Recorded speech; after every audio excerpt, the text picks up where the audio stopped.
O Josias Teófilo, cineasta, né, e diretor do filme Nem Tudo Se Desfaz, está aqui comigo no Bastidores do Poder para falar um pouco sobre a obra. Josias, bem-vindo. Boa tarde. Obrigado pelo convite. Estou muito feliz de estar aqui em Porto Alegre. Vamos começar esse bate-papo, começando por esta manifestação que artistas brasileiros pretendem fazer nos Estados Unidos. Josias, um dos entrevistados do filme é o próprio Steve Bannon, ex-estrategista da Casa Branca e visto por muitos como proeminente na chamada nova direita, na alt-right americana. Eu pergunto, o seu filme tem alguma vinculação com alt-right? Não. A relação com o Steve Bannon é porque primeiro ele exibiu o Jardim das Aflições em Washington, né? Nós nos conhecemos aí, trocamos ideias, etc. Depois eu o entrevistei para esse filme, né? Tudo se desfaz. E o depoimento dele, apesar de ser pequeno no filme, é bastante importante, né? Então, eu mandei o trailer para ele. Ele gostou muito, ficou muito interessado pelo filme. Eu mandei agora há pouco a versão em inglês, porque vai ter uma versão toda em inglês, narrada em inglês, né? Uhum. Toda a parte da narração em inglês, mandei para ele. E ele ficou interessado em distribuir o filme pelos Estados Unidos. Então ele vai organizar lá. Agora, o Steve Bannon, primeiro, é um sujeito muito aberto, né? Ele até já tem vários documentários sobre o Steve Bannon feitos por pessoas de esquerda que ele autorizou as pessoas a fazerem esses documentários. Ele debate com todo mundo, né? E eu acho que ele vai gostar, inclusive, do fato de que tem gente que nem apoia o governo dentro do meu documentário. Então, eu, de fato, tentei ampliar a perspectiva dentro do filme, né? E porque eu não queria que fosse uma visão de direita. Eu acho que não é necessariamente. Eu acho que essa coisa... Existe uma excessiva politização das obras de arte, não é? A esquerda tem feito muito isso, não é? Mas, olha, eu já queria responder ao protesto deles. Entendeu? É o seguinte, vou falar aqui e me comprometo publicamente, se eles fizerem protesto nas cidades, em várias cidades importantes do mundo, eu vou fazer uma exibição do filme em cada uma delas. Em cada cidade que tiver um protesto... Em cada cidade que tiver um protesto, nós vamos organizar uma exibição do filme. Primeiro, não faz o menor sentido protesto contra a exibição do filme. Isso é ridículo. Isso não faz sentido. Você vê o filme, você pode gostar ou não gostar. Quem não gostar, tudo bem. Pode dizer que o filme é um lixo, pode dizer que o filme é ruim, pode não gostar, pode dizer não vejam, etc. Agora, fazer boicote, fazer protesto, isso não faz o menor sentido, mas não tem problema. Onde vocês fizerem protestos, nós vamos lá e exibimos o filme para as pessoas verem o que é que de fato tem no filme, entendeu? Para elas poderem julgar por si próprias. O senhor fazendo uma avaliação em relação ao conteúdo da obra, qual foi a principal referência do ponto de vista narrativo? Pegar esse sequenciamento histórico de 2013 a 2018 e estabelecer 2018 como a conclusão, talvez, de 2013. Qual foi a fonte que te levou a criar essa tese, por assim dizer? Olha, o principal referencial teórico é o Elias Canetti, né, que escreveu o livro Massa e Poder, que é um livro excelente. E há referências ao livro no filme. Pois é, e o filme aparece várias frases do Canetti, tanto no começo, a narração do Reinaldo, a narração excelente do Reinaldo Gonzaga, um grande ator, que eu admiro muito, que tive a oportunidade de trabalhar com ele nesse filme, começa com um trecho do Canetti, né? E depois, ao longo do filme, as frases aparecem.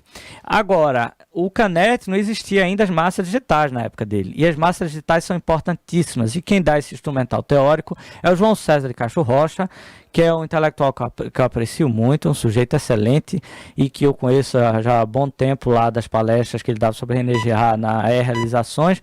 E o filme, ele que dá esse instrumental teórico para interpretar as massas digitais. Observe, as massas, elas se organizam tanto fisicamente, elas se manifestam fisicamente, isso repercute online e as mobilizações são também online e elas vão se manifestar também fisicamente, então é um intercâmbio entre as massas físicas e as massas digitais, e isso tudo levou à eleição de Bolsonaro de 2013. Tem uma série de fatos que entrelaçam 2013 com 2018, né? E é curioso notar que o senhor, na abertura do documentário, examinando 2013, caracteriza aquelas manifestações, na sua gênese, como manifestações da extrema esquerda. E na sua conclusão também tivemos ali os black blocs, inclusive com violência explícita na rua, a morte do nosso colega aqui da Band, o Santiago Andrade, cinegrafista, levou um rojão na cara. Eu lhe pergunto, como uma manifestação que nasce na esquerda se converte na eleição de um candidato de direita? Foi assim, primeiro que as manifestações convocadas inicialmente, elas tiveram teve muita violência policial, e isso repercutiu digitalmente, repercutiu online, porque isso é uma coisa que não existia nas manifestações anteriores. Em 2013, as redes sociais já estavam muito ativas e eram transmitidas ao vivo. E isso comoveu a população, só que as pessoas que chegaram às manifestações, elas chegaram com suas próprias pautas, que não eram propriamente as pautas da esquerda.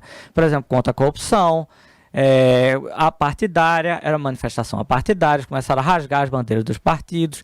Então, na verdade, a gente pode dizer que Bolsonaro foi eleito contra as manifestações iniciais de 2013, né? Na verdade, eu odiava as manifestações de 2013. Eu tinha horror àquilo, aqueles slogans, aquela coisa. Mas só que começou a juntar tanta gente nas ruas que as pessoas começaram a se perguntar peraí, nós queremos mesmo o estatismo? O senhor acredita que naquela época havia uma espécie de insatisfação silenciosa com o lulopetismo? Sim, existia uma insatisfação silenciosa, exatamente. E aí, isso de repente, as pessoas perguntaram, peraí, nós queremos mesmo caminhar para tudo isso que a esquerda dizia, que é mais participação do Estado, mais estatização, mais empresa, ou nós queremos ir caminhar para um lado oposto. E as pessoas disseram, não, a gente não quer isso mais. Isso, desde a Constituição de 1988, tinha esse discurso estatista muito forte na imprensa, na vida acadêmica, etc. E uma hora as pessoas disseram, nós não queremos isso. Né? Não é à toa que o Flávio Morgenstern diz que 2013 foi o maior presente que a esquerda deu à direita na história do Brasil. Fugiu ao controle da esquerda na avaliação. Exatamente. Fugiu ao controle da esquerda, virou a partidária, começaram a queimar as bandeiras do partido, começaram a falar contra a Dilma. Vale dizer, pegando aqui os dados históricos, os índices de aprovação da Dilma Rousseff até as jornadas de junho, eles eram muito consistentes. E depois disso caíram e nunca mais se recuperaram. Ela foi reeleita, é verdade, mas ela foi reeleita, e o documentário frisa isso muito bem, foi reeleita por margem mínima, o que não garantiu a ela a unificação do país. O que é comum com a vitória de um candidato no segundo turno por uma diferença considerável, por assim dizer. Exatamente. O petismo foi uma mudança. Olha, eu dei uma entrevista no Bial, numa conversa com o Bial, e ele colocou um depoimento do Ben Teitelbaum. Não sei se você ouviu falar, ele escreveu um livro, Guerra pela Eternidade. Isso. E ele é um livro crítico dos movimentos chamados populistas de direita. Do mundo, E ele diz o seguinte, que não acha que o que aconteceu no Brasil foi um movimento revolucionário. Aí eu disse para ele, olha, veja bem, a gente que está aqui no Brasil, a gente sabe que em 2013 era impensável um candidato de direita chegar à presidência do Brasil. E ainda mais um sujeito como o Bolsonaro, entendeu? E era impensável a quantidade de editoras que existem. Os best-sellers, já tinha o best-seller que aconteceu em 2013, que é o do Olavo Mínimo, você precisa saber para não ser um idiota. Mas a quantidade de editoras, a quantidade de produtos culturais que a direita está produzindo, isso era impensável naquela época. É uma verdadeira revolução. Agora, a revolução não necessariamente tem um sentido positivo. A revolução significa, para mim, uma mudança muito significativa. E foi isso que aconteceu, né? Foi uma mudança... Aqui a palavra revolução ela não está tipicamente associada com a ideia de conservadorismo. A direita política é meio refratária às revoluções. Entretanto, tu vais a Gilberto Freire para resgatar a ideia de conservadorismo revolucionário. Revolucionário conservador, exatamente, que é do livro Ordem e Progresso, né? Que é um livro de 1959 e... Eu acho curioso que no meio do filme, quando tu vai falando do conservador revolucionário, aparece o Gilberto Freire deitado numa tenda, fazendo um chá, assim, meio... Exatamente. Eu acho que Gilberto Freire é uma figura muito importante. E eu acho o seguinte, o pessoal da direita no Brasil, Brasil, ele ficou muito interessado em Burke, em Roger Scruton, só que nós temos coisa muito boa aqui, nós temos Roberto Campos, nós temos Gilberto Freire, e eu acho que Gilberto Freire é um ingrediente que precisa realmente ser mais levado em conta na nova direita brasileira. Você precisa ser mais lido, precisa ser mais interpretado, inclusive pelo governo. Inclusive pelo governo. Exatamente. Muito bem. Processo revolucionário que leva à eleição de Jair Bolsonaro. Sim, um processo revolucionário no sentido de manifestação, mas não de ruptura da ordem. Até agora não aconteceu uma ruptura da ordem, mas pode acontecer, né? De alguma maneira, né, aqui e acolá, às vezes se fala disso, mas nunca chega a se concretizar. 2013, ao contrário dos movimentos mais recentes, de 2015 para cá, principalmente impeachment para cá, a diferença dessas movimentações é que aquelas, e daí eu jogo para ti, aquelas elas demonstravam uma insatisfação, mas não havia um foco específico ainda.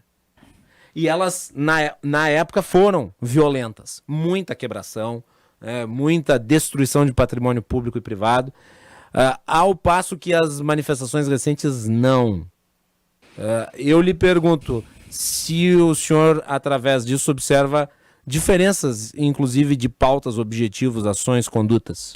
Olha só, em 2013 estava tanto a esquerda e a direita junta no meio da rua, a verdade é essa, né? Mas sem saber, né? Sem saber, era uma massa, assim, pouco definida. E essa massa se divide, né? Então a esquerda, ela vai tomar algumas características muito específicas, que as manifestações são muito...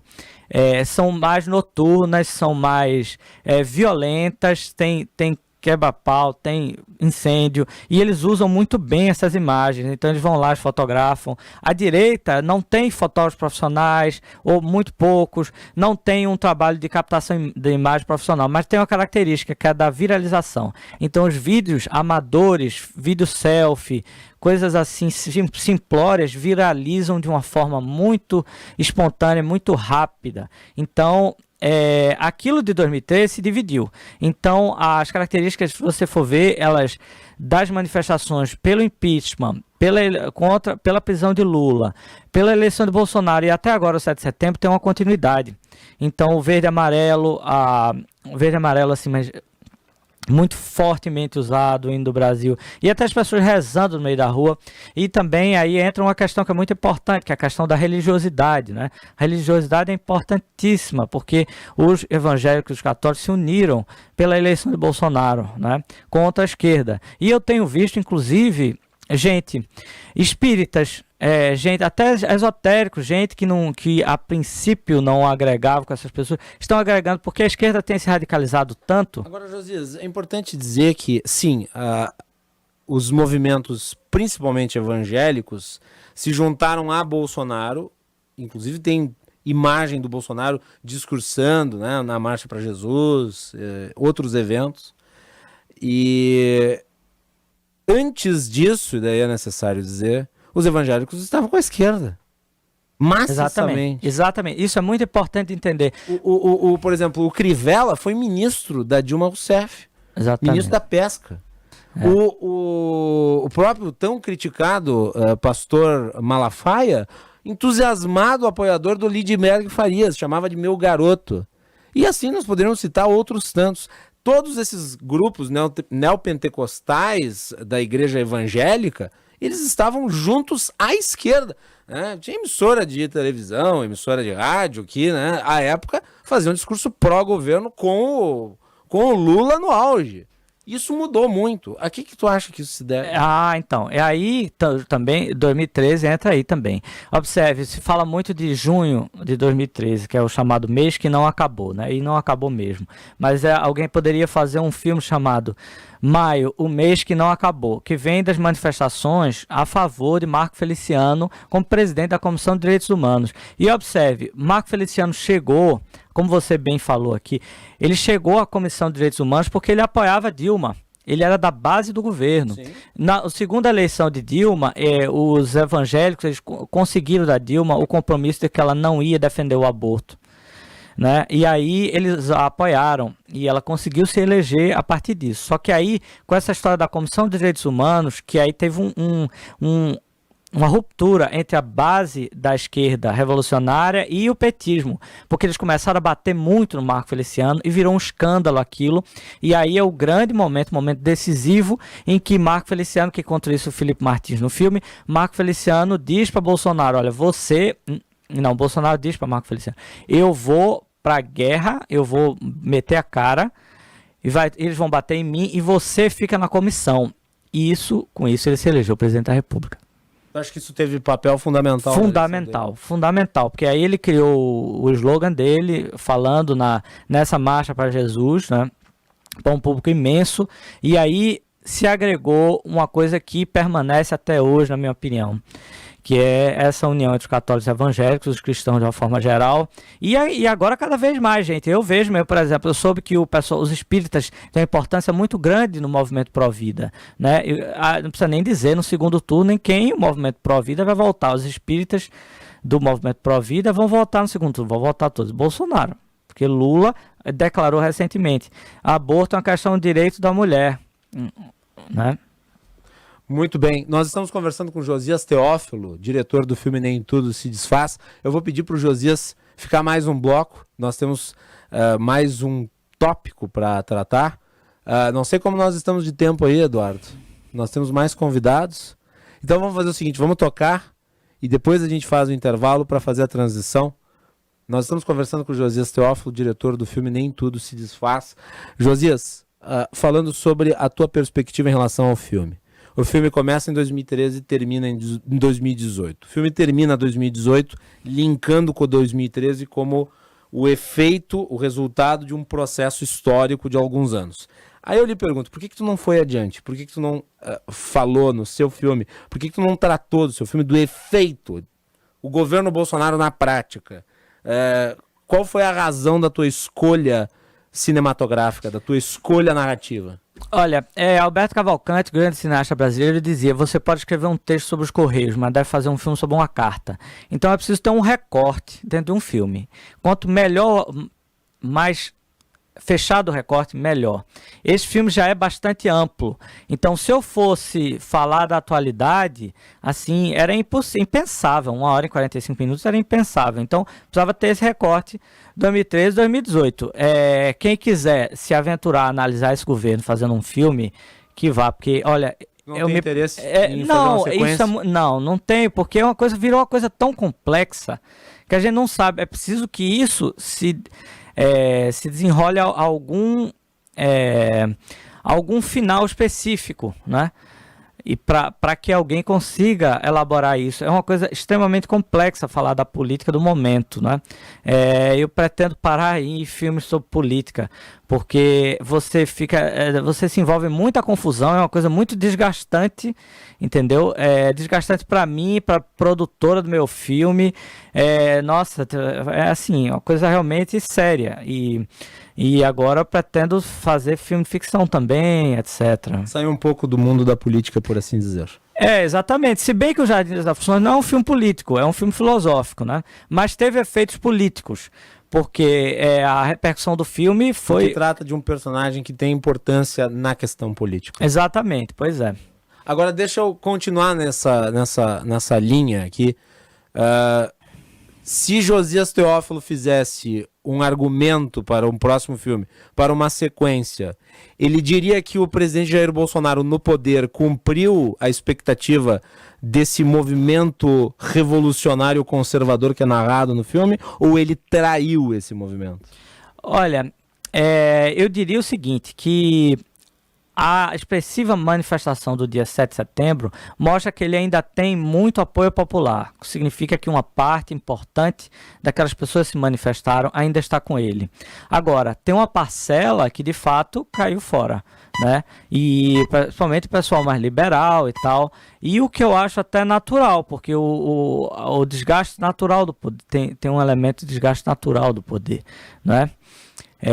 Então, bom, é isso que eu vejo.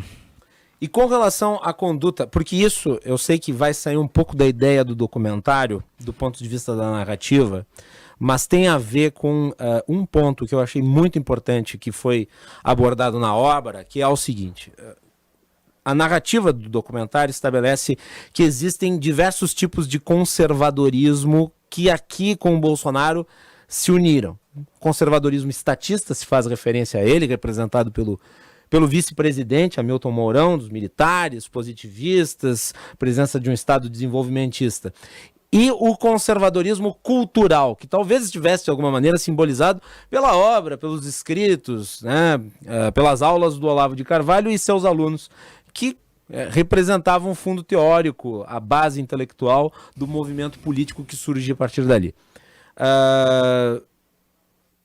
Em relação, e é um tema que tem que ser abordado na minha avaliação, em relação à pandemia que se transformou no grande assunto do governo Bolsonaro, o senhor acredita que o governo Bolsonaro, a partir de tópicos, não estou falando especificamente de leitura específica desse ou daquele ponto, mas tópicos que são sempre discutidos pelo movimento cultural conservador, tratou a pandemia sob o ponto de vista desses tópicos? Por exemplo, a visão de que a pandemia foi um experimento, um controle social, de que existem interesses escusos de grandes corporações.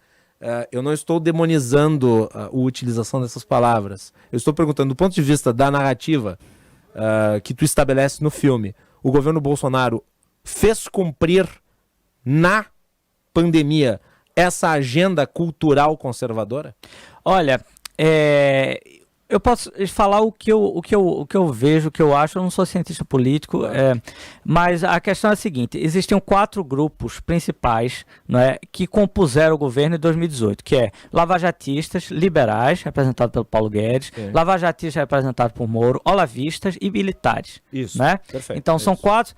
Os militares permanecem com o governo naturalmente, ainda até cresceram. Os olavistas, eles saíram do governo em sua maior parte, mas permanecem pautando nas redes sociais e pautando a linguagem do governo, pautando a linguagem de todo o componente cultural, que são os conservadores culturalistas, como está no filme descrito pelo Christian Lynch.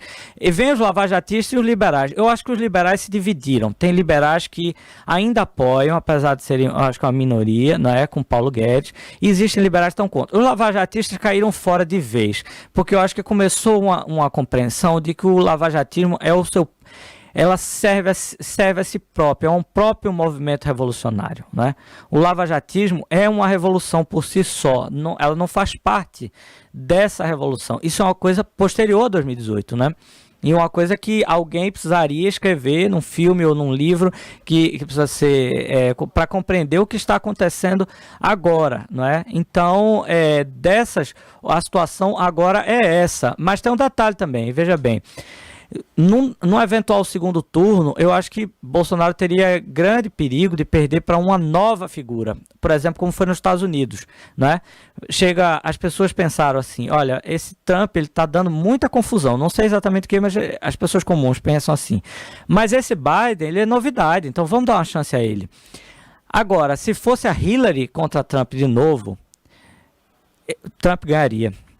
Então, no contexto de Lula contra Bolsonaro, a impressão que dá é que todos aqueles grupos que votaram em Lula em 2018, em sua maioria, que votaram em Bolsonaro em 2018, a maioria vai votar em Bolsonaro de novo. Então, Bolsonaro ganha controle. Essa é a minha impressão, né? Agora, um terceiro, se ele viesse, e não é à toa que eu tenho a impressão que realmente o adversário ideal de Bolsonaro é Lula. Não é à toa que ele colocou o Cássio lá, sabendo no que ele ia votar, se tratando da Lava Jato, né? Muito bem. Josias Teófilo, cineasta, falando sobre o filme Nem Tudo Se Desfaz. Ontem teve sessão de lançamento aqui em Porto Alegre. Josias, obrigado por ter aceitado o convite para vir aqui falar. Eu acho que foi uma entrevista muito interessante e vale a pena acompanhar aí o teor do documentário. Muito obrigado. Obrigado também. Muito bem. Josias Teófilo aqui no Bastidores do Poder.